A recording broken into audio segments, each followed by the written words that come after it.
بصوا يا جماعة، احنا دلوقتي بنعرفكم العقرب هنا لو كاميرا موضحة شوية هتبين إن في نقط بيضة كده في جنب العقرب. دي عقارب صغيرة. العقربة دي قربت تولد. يعني ازاي الفرس وانت بتتعامل مع العقرب؟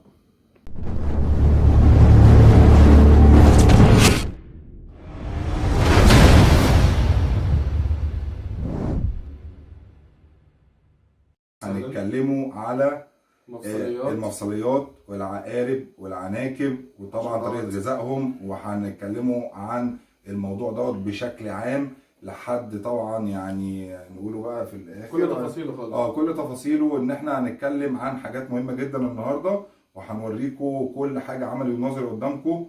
واحمد السكندري هيتولى الموضوع دوت في يعني في حكاية العقارب والمفصليات وام 44 والحاجات ديت. ويلا بينا بقى نشوفه.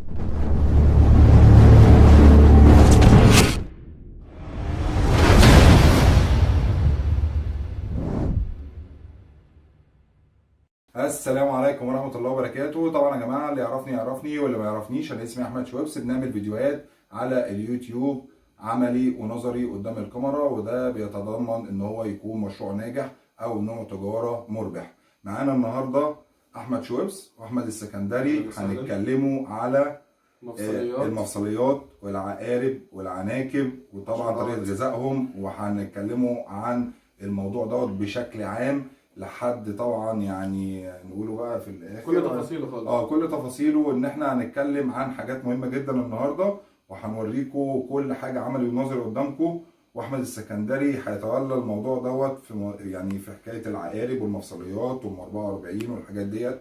ويلا بينا بقى نشوفه. هنبتدي بايه بقى دلوقتي نبتدي يا مثلا سكندري؟ بأم 44.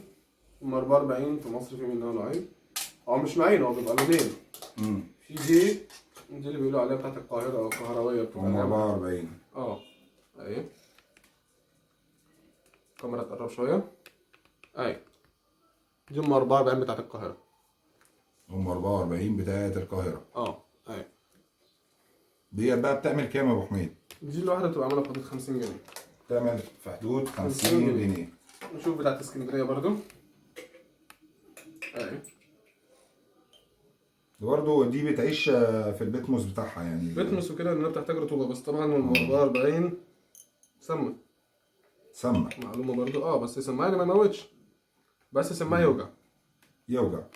كبيرة أو سخونية. دي بتاعت اسكندرية زي ما انتم شايفين بتبقى فاتحة. ودي بتعيش فين بقى يا ابو حميد؟ بتعيش في بوكس مثلا صغير كده. لا، قصدي البيئة بتاعتها اصلا. أراضي زراعية. اراضي زراعية. أي. زي ما انتم شايفين اهو يا تربيتها على فكرة جماعة. جميلة جدا جدا جدا يعني. احنا بنربيها في البيتموس والدرجة الرطوبة. طبعا مش فري، انا دي طبعا هعملها كده ده احنا نماذج كده عشان عاملينها نصور فيها. بالظبط لكن كده. بتبقى على الأقل حاجة تكون علبة صغيرة مثلا بتاع 15 سم ولا حاجة. بوكس كده صغير كده، ممكن تكون زي علبة الحلاوة اللي احنا بنربي فيها. ممكن لا من أول مثلا 15 سم. طبعا هنخش على العناكب. العناكب. العناكب طبعا في منها مستورد وفي منها مصري. طبعا دخلت الايام الاخيره دي عناكب كتير قوي مصر، انواع كتير زي الانواع اللي احنا بنشوفها في الافلام، اللي هي الانواع الكبيره، الكيرلير والبلاك اند وايت والريد اند وايت، اللي هي الانواع اللي فيها شعر كتير قوي دي. تمام. طبعا هنا حاليا المتوفر دلوقتي السلنجات. السلنج ده اللي هو الصغير بتاع العنكبوت، زي ما الكلب الصغير بتاعه اسمه جارو، زي ما الاسد الصغير بتاعه اسمه شبل. فاهمني؟ العناكب بقى الكبيره الصغير بتاعها اسمه سلنج. اسمه سلنج. سلنج اللي هو الحاجات اللي هي الفأس الصغيره يا جماعه. ده طبعا اول نوع اسمه ريد اند وايت. احنا بقى لازم نعمل بقى زوم جامد جدا جدا عشان احمد السكندري يورينا، وربنا يستر يعني. ايوه شايفين يعني؟ انتوا عدت يعني الكاميرا جابتها. لا هاتها تاني، هاتها تاني يا سكندري. على فكره الفأس ده بيبقى غالي جدا يا جماعه، صح كده يا سكندري؟ طبعا. ايوه بالراحه كده، بالراحه خالص وعلى مهلنا خالص. باينه في الكاميرا. ايوه. على فكره كده حوالي عمر شهرين، بتطلع اصغر من كده بيومين. اصلا العنكبوت بيطلع من بيضه ابيض كده يعني. كده عمر شهرين. كده عمر شهرين. يعني احنا كده لما مثلا بنيجي الفأس بيطلع بنطلعوه بقى تحت الميكروسكوب يعني. ده الريد اند وايت. تمام. طبعا زي ما شفنا دلوقتي العنكبوت وهو صغير، شفنا العنكبوت اللي هو اسمه الريد اند وايت. احنا شفنا طبعا الحاجات اللي هي الصغيره دي. ده وهو كبير الريد اند وايت. ده وهو كبير ده العنكبوت الريد اند وايت. ترانشيلا ريد اند وايت برازيليا. يعني الصغير اللي احنا شفناه دوت ده هو يعني بيكبر طبعا، ده على فكره معدي ال 5000 جنيه الحجم الكبير ده. اه.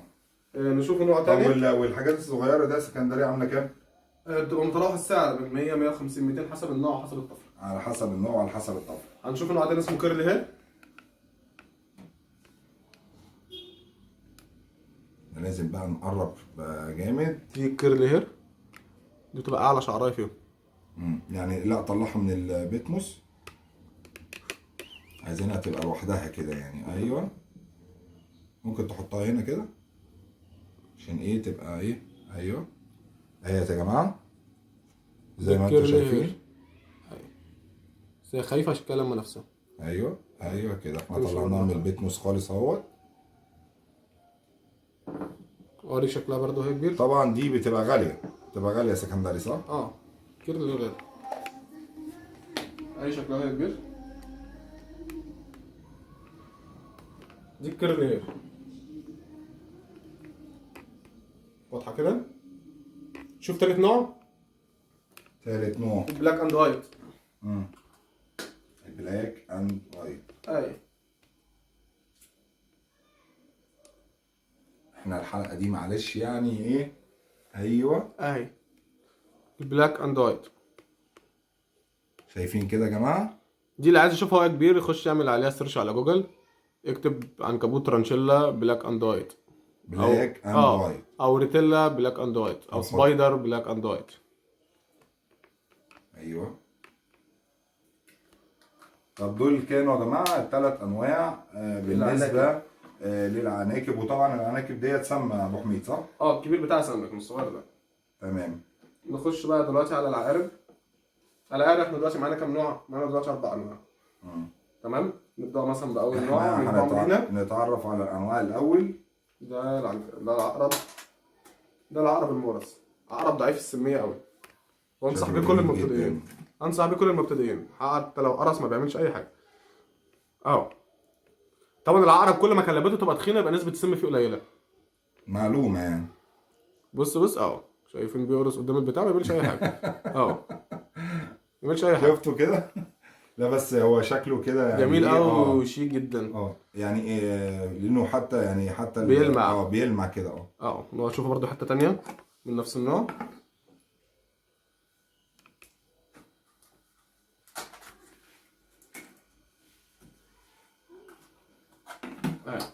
حته تانية اهي. ده عقرب ضعيف السميه جدا جدا، سمه ما يأثرش على البني ادمين نهائي. يعني اللي عايز يربي عقارب وخايف ما بيعملش اي حاجه. ده بس السم اللي فيه على قد الدودايه اللي هياكلها، اللي هو الميل ورم طبعا.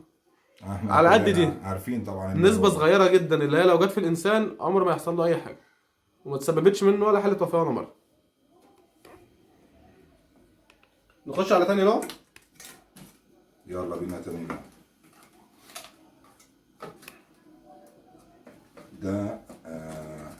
ده العقرب المورس. خلاص كده. ده بقى العقرب الاخضر. ده متوسط السميه، سمه يوجع بس ما يموتش طبعا. احنا عايزين برضه نقول للناس ان السموم بتاعت العقارب ان هي اساسا نوع من انواع البروتين. نتكلموا عليها في الاخر. نتكلموا عليها في الاخر لان احنا هنقوله معلومات مهمه جدا بالنسبه حتى لمشروع العقرب يا جماعه. نطلع برضه حته تانية من نفس النوع. ايوه بس خد. العقرب الاخضر بتحس ان لونه فسفوري شويه كده. بص لونه كده فسفوري ازاي. زي ما انتم شايفين اهوت يا جماعه قدامكم.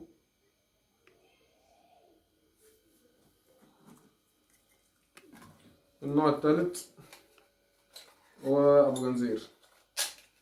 ده بقى ما انصحش بقى اي مبتدئ يبتدأ بيه خالص، يعني عقرب عصبي او شرس جدا جدا جدا، يعني عقرب غشيم بمعنى الكلمه. بيسموه ابو جنزير عشان الحلقات اللي في ديله اللي ورا دي اللي هو في الذنب بتاعته كده تبقى شبه حلقات الجنزير. بص عامله ازاي.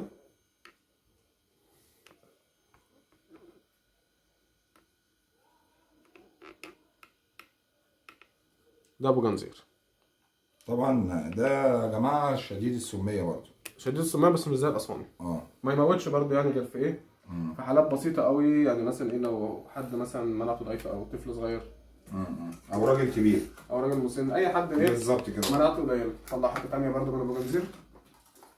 أيوة.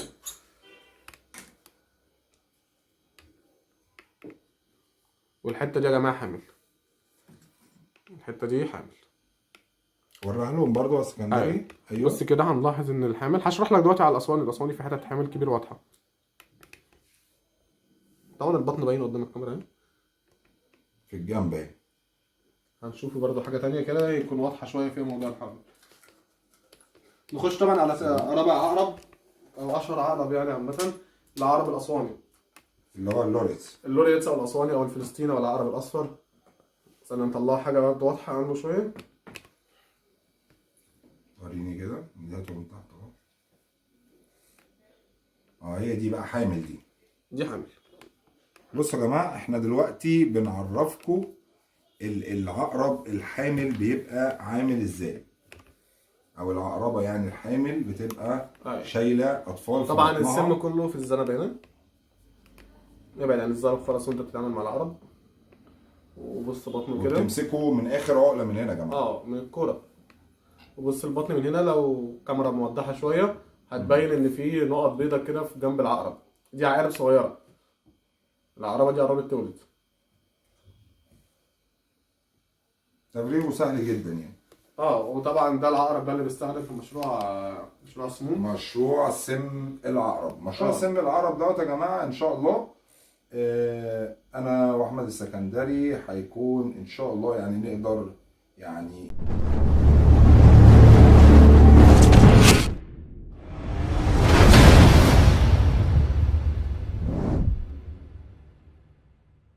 نخدم اي حد عايز يبدا المشروع، اذا كان عقارب اذا كان تعليم. مشروع سم العقرب دوت تعليم. اي حد عايز يتعلم نعلموه، مفيش اي مشكله. ندي كورسات باسعار مخفضه عن بره نهائي. بالظبط كده، ده اللي انا كنت عايز اقوله. نعلموه انواع العقارب، نعلموه ازاي يتعامل معاه، طريقه الحلب، نعلموه يخليه يحلب بنفسه على المكنه. فاهمني؟ يطلع من عندنا وهو جاهز 100%. بصوا يا جماعه، انا عايز اقول لكم على حاجه بالنسبه للمشروع سم العقرب. مشروع سم العقرب بيبقى مشروع كويس جدا جدا جدا، لكن انا عايز اقول حاجه بعيد عن سماسرة سموم العقارب في مصر. يعني احنا بالنسبة لمشروع سم العقرب احنا طبعا بنقوله على الموضوع بتاع سم العقرب. ده طبعا ده ابو جنزير، ده الاسواني صح؟ وريني كده.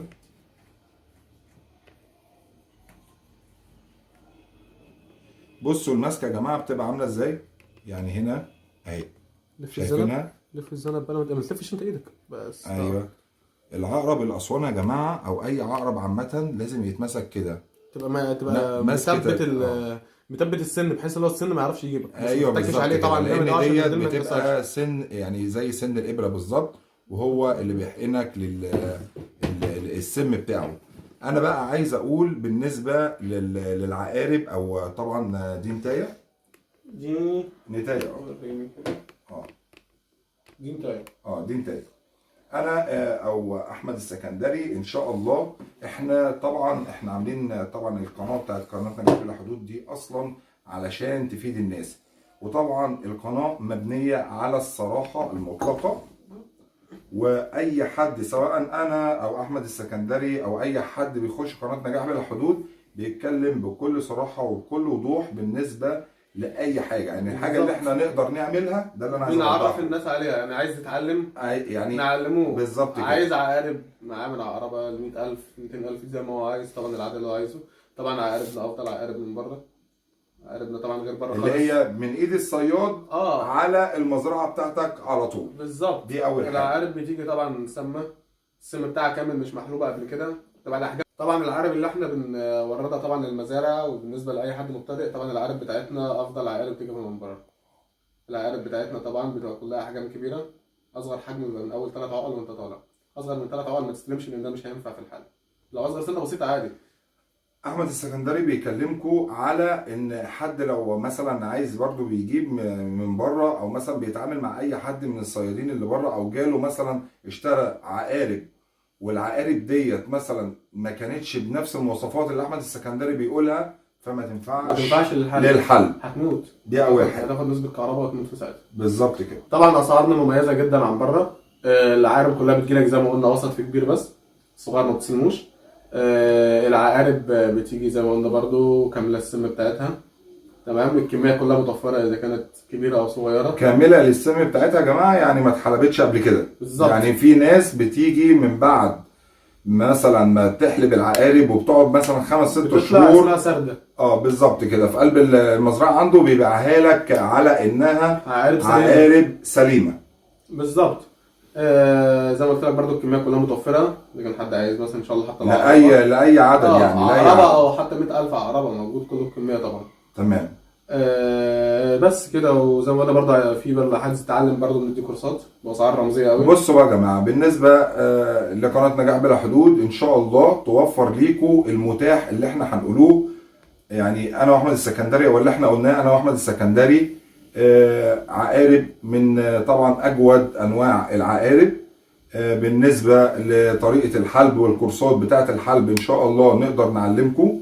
وطبعا ازاي ان انت بتيجي ان انت يعني نستخدم الغذاء بتاعه، نخليك تصنع غذاء العقارب الاسواني او عقرب اللورس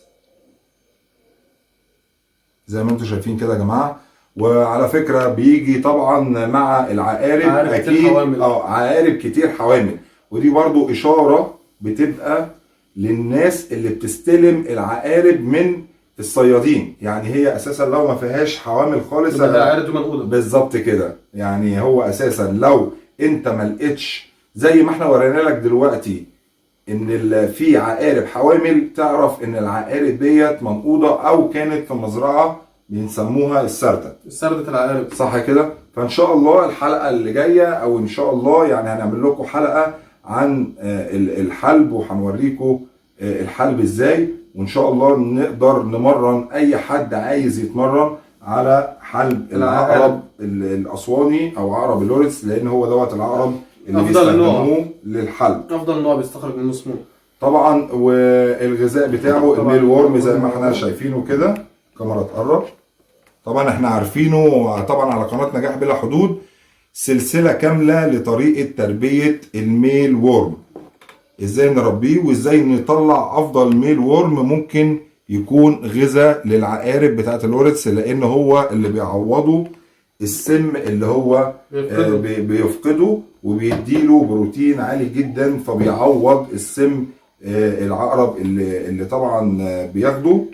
احنا بنحلب العقرب، وطبعا العقرب ما بيتحلبش بشكل مستمر. العقرب بيتحلب او بيتريح من 15 ل 20 يوم علشان خاطر العقرب ما يموتش معانا، او العقرب ما حياته طبعا ما تنتهيش بسرعة، يفضل اطول فترة ممكنة معانا. وبنعرفك كل شيء عن المشروع، وطبعا يا رب ان احنا نكونوا نافعين ليكم انا واحمد السكندري. طبعا يا جماعه احنا زي ما احنا قلنا انا واحمد السكندري اي شيء احنا نقدر نعملوه او اللي في ايدينا ان احنا نقدر نعلمه لك او ان احنا نقدر نوصلك ليه، طبعا بنقول احنا نعرف الشيء الفلاني فبنعملوه او بنعلمه لك نظري وعملي، وتقدر ان انت تكلم اي حد من فريق قناه نجاح بلا حدود، سواء على الواتساب، سواء على تليفون احمد السكندري، سواء على تليفوني الشخصي.